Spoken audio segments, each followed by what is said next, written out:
Chapter 5, Lesson 6, Using Multiplicative Inverses to Solve Equations.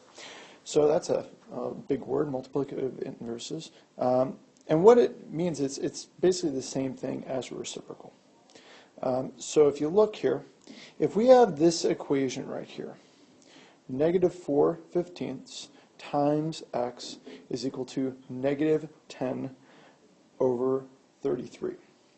The easiest way to solve this is by using this thing here. That's the multiplicative inverse. It still has a negative sign, but it's the reciprocal, so it's 15 over 4. And you're going to multiply both sides of the equation by that number. What happens then is that this cancels out with this cancels out with this, and the negative signs actually cancel each other out as well. So you're just left with then x. And so x is going to be equal to the other side of the equation, which is just this original number here, times the multiplicative inverse. So that's what's happening in this line here. And you're going to multiply it out, and then you're going to simplify. I'm going to do a couple of problems just to show you how it works.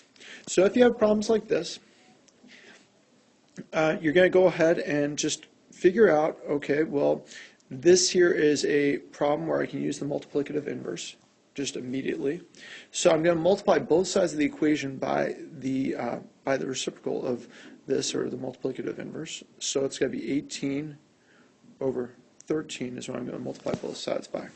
When that happens, I'm just going to be left with x on this side, on the left-hand side. It's going to be equal to 39 times 40. And then that's going to be times 18 over 13.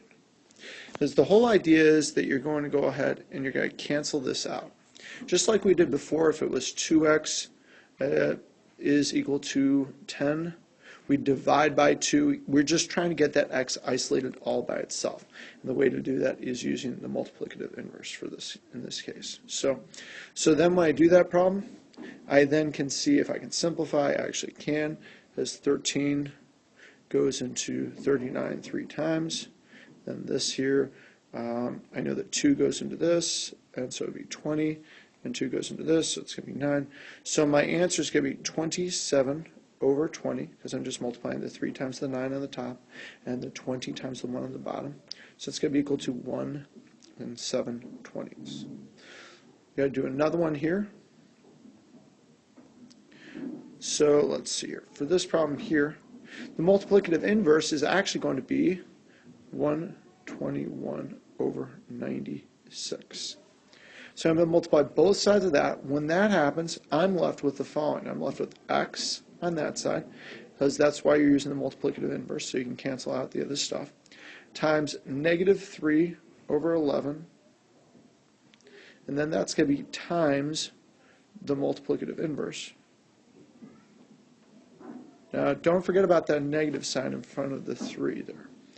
So when we do this, we can cancel out some stuff. 11 goes into 121 11 times. 96 is divisible by 3. It's actually going to be 32 if I divide it by 3. And this is going to be 1. But don't forget about that negative sign. It's going to be negative 11 over 32. It's going to be my final answer for that. So again, so in this case here, the multiplicative inverse is going to be a negative 19 over 12.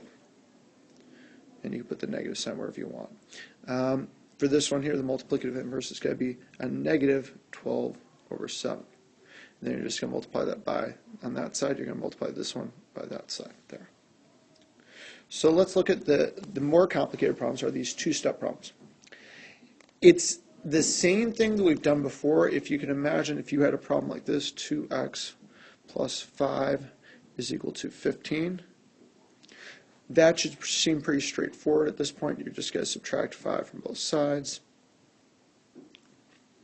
You're left with 2x is equal to 10, and x is going to be equal to 5. So it's the same idea, but it can get a little bit more complicated with fractions, but it doesn't have to be.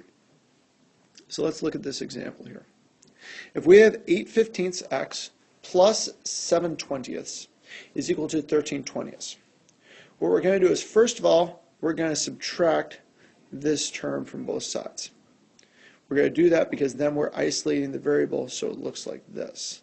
So when we subtract that from both sides, we're going to end up with, going down here, we're going to end up with 8/15 x, and these two cancel each other out.